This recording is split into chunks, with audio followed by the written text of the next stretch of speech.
guys on the gaming channel. I apologize for not having like a real gaming video today, but occasionally I get the urge to talk about games that I'm currently playing, and then I make gaming vlogs, and I don't do that very often because often I'm playing games that are really old, and then people are like, why are you talking about this now? You're so late! As if games only have meaning when they first came out, and there's like a huge hype around them, and like everyone cares about them only because they're new, not because they actually love the franchise that the game comes from. That's like really infuriating to me when people are like, why are you not playing the newest game? Because there's only like 1 in 5 maximum games that I give a shit about that come out at any given time. And when I make the game release news videos, these are just games that I'm like, yeah, at some point I would play this shit, or like, yeah, that's a good indie game, it looks interesting, I'd like to try it. It's not something where I'm like, it's the newest thing, I have to get it, and that's like, oh, so I play games at my own leisure when I have my time, and often a lot of the games that I like to play on the couch, and I don't have like a massive amount of time to play these games at this point, so like I only get like a couple hours a day maximum to do that, or sometimes a couple hours a week depending on how busy I am. But when I'm really sick, like recently, I get to play a lot of games on the couch, which makes me really happy. It's the only thing that kind of quells the anxiety I get when I am not working a lot. So today we're going to talk about Pokemon Go, which, oh my god, it is a new game. This is why I feel okay making this video, because I am including a game that is pretty new. I think it took an extra day or something to come out in the US, but I got it like the day it came out, but later in the day.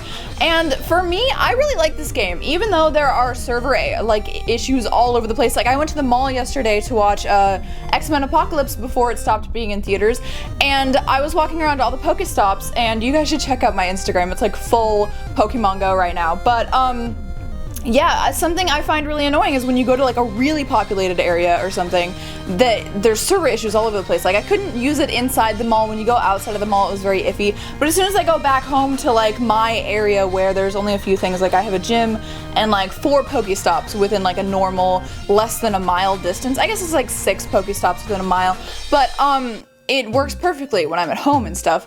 And I've just been having a lot of fun with it. It's been making me get out of the house more, which is something I don't do at all. Like if I'm not going to the gym or going tanning or like getting my P.O. box mail and stuff, I'm not getting out of the house. So it's really nice that Jay and I have been taking walks, and I've been making Jay take walks because he's really into it. And my Pokemon aren't that great, and I feel I suffer greatly from the fact that I don't go places. Like as a person who doesn't go places, doesn't have to commute for a job and be in a totally different place for a job, or doesn't have friends that they hang out with on a daily basis, like I feel like I am very gimped in this game because I, you know, don't get the rarer Pokemon. I'm like stuck with a bunch of Pidgeys and Rattatas, and I can't then, because of that, like do a lot of things that would make my Pokemon better, like finding a lot of Pokemon and then being able to go battle and take over gyms or like support gyms and stuff like that. And it's been really fun, and I've been reading a lot. My dad's been sending me like a lot of links that have been really helpful about like the radius of where you can find a Pokemon, and he's also been like killing me with nostalgia, like sending me pictures or videos of like the Pokedex that he found of mine when I was 8 years old. Fun fact about me, I was a huge fucking Pokemon nerd when I was 7 or 8, and this was in 1997, 1998, which is like 2 years after Pokemon was even like erected in reality, and it wasn't a thing in America, and it was even before the Game Boy games, and I was just obsessed with it. I called myself Misty. It was my favorite thing in the world, and everyone thought I was kind of weird, and nowadays it's like totally normal. It's like the fake gamer girl thing to do, to love Pokemon, and like every single person in the world. Did you guys see, I watched Philip DeFranco's show today, and Pokemon Go like completely blasted out Tinder as one of the more popular apps, and it also like it's rivaling Twitter as one of the more popular phone apps, which is insane. And yeah, I go anywhere, and like I'm walking around, and I was wearing this yesterday, and the day before that, I have my Pikachu backpack that someone sent me for Friday Night Mail that I use to go to the gym and stuff like that, and to go places because I don't like purses. And I also have the, I think it's like right over there, I don't know where I put it, but my Pokeball purse that Diana knitted for me and all that stuff. I'm using these things now, and I'm walking around and people are like, oh my god, what team are you on? And I'm like, Team Red, and they're like, yeah. And then I was in the gym working out the other day, and I was, okay, the gym and Pokemon Go is fucking perfect, because if you guys didn't know, you can actually play music on top of your Pokemon Go. Let me show you my Pokemon, by the way, just so you can see. I think you'll be able to see from here, but I don't have great Pokemon. I might zoom in at this point if I do any editing on this video, but like my top Pokemon right now is a 376 CP Fearow, and then I have like a decent Hypno because the Hypno actually has a 50 psychic, like a 50 damage or whatever psychic, and the other ones are just kind of garbage, and I haven't really done much with it because I haven't been walking around as much, but it's definitely getting me to walk to the gym rather than driving, and it's just like, it's a time waster, but it's also like a fun time waster, and I don't mind too much the server issues because I don't go anywhere populated really. So yeah, no, I was working out and I was listening to In This Moment, and I was working out pretty hard, and I just had the Pokemon Go sitting there, so if any Pokemon had, you know, come up to me, I was catching them. And it's not good for treadmills, and it's not good for weightlifting, but when you're just on the elliptical doing some light cardio, you're sitting there and you're like, oh yeah, I'm gonna slow down for a second to like catch this Pokemon, and it's really fun.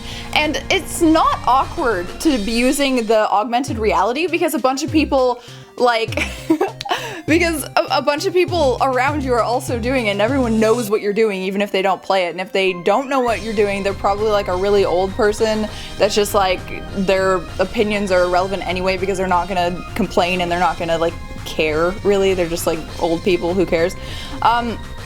But yeah, you have to be careful with it because I know like there are a lot of people, there's actually people who are burglarizing people, not burglarizing, what's the word? Robbing people by setting up the Pokestops as whatever the fucks with the thingy Reno, and having people go there and then robbing them once they get there in like bad neighborhoods, or like there, I guess, are people like running into cars. That's why they have that I love the little like, what's it called? In the beginning when you started, it's like a little public service announcement that's like, watch where you're going, and there's like a Gyarados and you're like walking into the Gyarados, so it's just like on your phone. It's hilarious. Anyway, that's enough about Pokemon Go. I'm having fun with it, but the game I am playing most right now is Final Fantasy XIII Lightning Returns. I played Final Fantasy XIII when it first came out, and then when I got sick or when I did my procedure and I knew I had like a week to chill, I started playing Final Fantasy XIII 2, which I really enjoy because Sarah is my favorite character and all of that. I don't really like fucking Hope or what's his fucking face. I haven't played 13-2 in a second, so I'm forgetting his name. And I like beat him as the first area, so I'm like, what? The main guy in fucking 13-2, whatever. The guy that goes along with me. He's like really cringy and has like a lot of really weird like emotional outbursts. But anyway, 13-2 and Final Fantasy Returns have like really bad environment graphics. Like, it's like PlayStation 2, whereas the character models are like PlayStation 3 maybe at its worst or something, but like 13 was actually like really good graphics, and it made you feel more immersed in the world because of the graphics being that much better. And I don't know why the subsequent games had to have such bad like environment graphics, and like it's just really weird, but I'm really enjoying them. A lot of people hate them and I don't understand why. Like, oh my god, first of all, following around Sarah and getting to dress Sarah up as like, you get to put her in a bikini, and like all of the stuff with the Saz DLC where you have like to find all of the Chocobo chicks, and playing the card game is really fun, and just there's a lot of stuff that's really fun about the game and really cute about the game, and I liked the story and I enjoyed it, and I enjoyed it more than Final Fantasy 13, even though 13 has like much better graphics. And 13-2 was a little bit terrible to play. Like everything, like the camera movement, everything was just kind of awful. They had like invisible walls like this far away from the actual walls, which was really awkward at first, and then the camera will like spin around because it hit the invisible wall, and it's like a really awkward, really like dizzying camera motion. But and because of that, I didn't want to complete it 100%. I just kind of played through it and enjoyed it and did all of the things that would yield good story, and that's kind of how I play things. Like, if it's not going to yield for me like really rich stories, I don't really do the side quests, like just collecting things, unless like it's in Assassin's Creed often where you collect something and then you get a whole like story, or you get like more information on the like historical time. And I do side quests in Assassin's Creed almost like completely, like every game that I actually enjoy of Assassin's Creed, because of how, I'm just checking the time on how long I've been doing this, because of like how much story you get, and I fucking love story, and if the gameplay is terrible, I at least want to get as much of the story as I possibly can. Now moving on to Lightning Returns. I thought I would dislike this game because I find the personality of the Lightning character to be pretentious and irritating and feminist, and it's annoying, but she's got a lot more depth in this game, and like the things that she thinks and the things that she says, it's really annoying working with Hope, and Hope like keeps reiterating things and interrupting, and if you want to hear the back and forth between them, you have to like extend the time. And if you guys don't know, Lightning Returns is actually like, it has a time mechanic where I think every minute is like 2 seconds in the game. So like you have about 24 hours and then you have to go back to the Ark at 6 a.m. every day, and then that's another day, and it's only 13 days, up to 13 days. You have to complete all the big quests to get more days or whatever, and then you meet all of the like main people from Final Fantasy 13 and help them out in order to bring them to the next world. And you're ultimately doing this because you're trying to save your sister Sarah, because, you know, spoiler alert, Sarah dies at the end of 13-2. And you have to help Snow, and Snow's so sexy. Oh, I love the part of Snow where he's in Yusnon and you have to, like, you know, save him or whatever. And there are a lot of spoilers. I'm gonna put spoiler alert in the fucking whatever the fuck.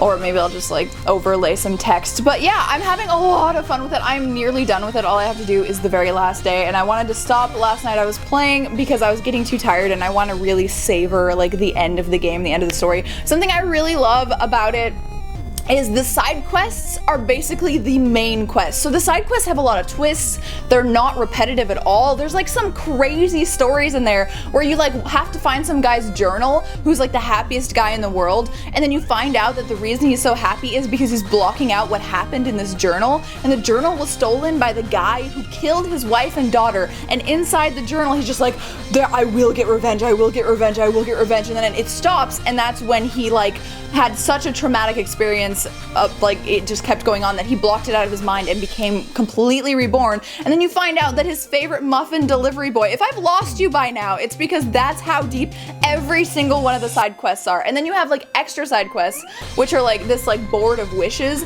that Chocolina has. And if you haven't played the other Final Fantasy 13 games, you don't know that Saz's little baby chicken that he has in his afro is actually the sexy Chocolina girl. She has the ability to like change into a human. There's like such amazing like story additions in this, and you like have to play it if you haven't. So that's what I've been addicted to, and I'm just really enjoying it. I'm enjoying the story, and even though it's like kind of annoying, the time aspect, it's like fun kind of to like chronostasis and then run around and then like time manage everything and be like, oh, we need to go here at 5 a.m. and go here at 6 a.m. because that bitch isn't here at, you know, nighttime, and at nighttime this like place unlocks, and it's really fun. So if you guys haven't played it or you didn't give it a shot because you hated the graphics or the gameplay, you should, because I really like the fighting style in it too. If you guys don't know, it's like a really like real-time fighting style where you're just like pressing the button and then switching and then pressing the button again, and it's like, and then you're like building back up your whatever energy or whatever the fuck it is in the game, and I really love it. So that's the games that I've been playing.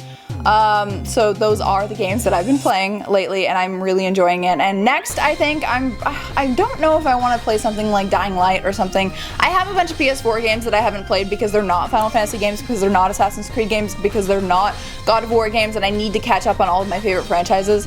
And I'm really into Final Fantasy right now again, because I'm just thinking about 7 and fucking 15 and everything that's like gonna be happening soon, and I'm really excited. So I hope you guys enjoyed this. If you wanna like nerd vomit like I just did at me about what you're playing, I would really appreciate that. Like the video and subscribe if you enjoy, and I will see you tomorrow with a Dark Souls video. Mwah!